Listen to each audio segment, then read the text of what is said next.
आज मैं आपको ओला की कहानी सुनाने जा रहा हूं, जो भारतीय स्टार्टअप्स की दुनिया में क्रांति लेकर आई। यह कहानी है महत्वाकांक्षा, चुनौतियों और उन पर विजय पाने की, जो हर नए उद्यमी को प्रेरणा देती है।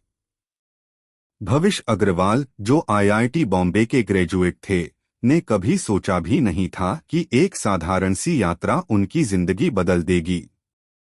एक बार उन्होंने बेंगलोर से बांदीपुर जाने के लिए टैक्सी बुक की, लेकिन ड्राइवर ने रास्ते में ही उन्हें छोड़ दिया और ज्यादा पैसे मांगने लगा। यह घटना केवल एक समस्या नहीं थी, बल्कि उनके लिए एक अवसर बन गई। भविष्य ने महसूस किया कि भारत में कैब सर्विस कितनी अविश्वसनीय और असंगठित है। यहीं से ओला का बीज अंकुरित हुआ। 2010 में भविष्य ने अपने दोस्त अंकित भाटी के साथ मिलकर ओला कैब्स की शुरुआत की। मुंबई के एक छोटे से कमरे से यह सफर शुरू हुआ। शुरुआती दिनों में उनके सामने फंडिंग और तकनीकी समस्याएं थीं। ड्राइवरों को प्लेटफॉर्म पर लाना आसान नहीं था, लेकिन उनका विश्वास और मेहनत रंग लाई। स्मार्टफोन की बढ़ती लोकप्रियता ने ओला को तेजी से ग्राहकों तक पहुंचने में मदद की। जब 2013 में उबर ने भारतीय बाजार में कदम रखा, तब ओला के लिए यह एक बड़ी चुनौती थी। उबर के पास संसाधन और अनुभव दोनों थे, लेकिन ओला ने भारतीय ग्राहकों को बेहतर समझा। उन्होंने अपनी ऐप को क्षेत्रीय भाषाओं में उपलब्ध कराया, नकद भुगतान का विकल्प जोड़ा और ऑटो रिक्शा व बाइक राइड जैसी किफायती सेवाएं शुरू कीं। इस स्थानीय दृष्टिकोण ने ओला को बाजार में अलग पहचान दी।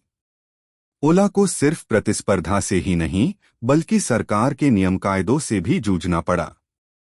भारत के विभिन्न राज्यों में अलग अलग नियमों के कारण उन्हें कई बार सेवाएं बंद करनी पड़ी। लेकिन भविष्य ने इन चुनौतियों का डटकर सामना किया।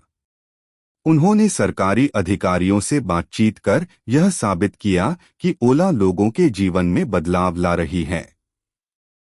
यह संतुलन साधना आसान नहीं था, लेकिन ओला ने इसे बखूबी किया।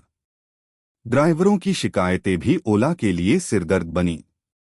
कमीशन के कारण उनकी कमाई घटने लगी थी। भविष्य ने माइक्रो लोन और लीजिंग मॉडल जैसे उपाय अपनाए ताकि ड्राइवर अपने वाहन खरीद सकें। हालांकि यह समस्या पूरी तरह हल नहीं हुई और ड्राइवरों की संतुष्टि को बनाए रखना ओला के लिए एक ऑनगोइंग चुनौती बनी हुई है।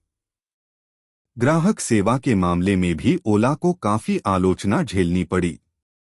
राइड कैंसिलेशन, ड्राइवरों का दुर्व्यवहार और रिफंड में देरी जैसे मुद्दों ने उनकी छवि पर असर डाला। ओला ने इन समस्याओं को हल करने के लिए ऐप में ऑटोमेटेड शिकायत समाधान और ड्राइवर ट्रेनिंग जैसे कदम उठाए। लेकिन इसमें अभी भी सुधार की काफी गुंजाइश है। सच्ची क्रांति तब आई जब भविष्य ने ओला इलेक्ट्रिक की शुरुआत की। भारत में इलेक्ट्रिक वाहनों की आवश्यकता को समझते हुए उन्होंने ईवी सेक्टर में कदम रखा। नवंबर 2024 में ओला ने अपने नए इलेक्ट्रिक स्कूटर्स गिग प्लस और S1 Z सीरीज लॉन्च की, जिनकी शुरुआती कीमत मात्र 39,999 रुपये है।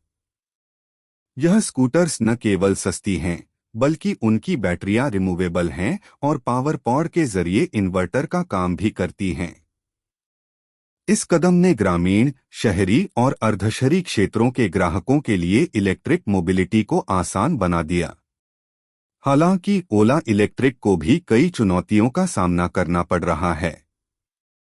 चार्जिंग इंफ्रास्ट्रक्चर की कमी और प्रोडक्ट क्वालिटी पर काम करना जरूरी है। साथ ही आफ्टर सेल्स सर्विस और कस्टमर केयर को बेहतर बनाना ओला की प्राथमिकता होनी चाहिए। ग्राहकों को बेहतर सेवा देने के लिए एक मजबूत सपोर्ट नेटवर्क और तेज शिकायत निवारण प्रणाली लागू करनी होगी।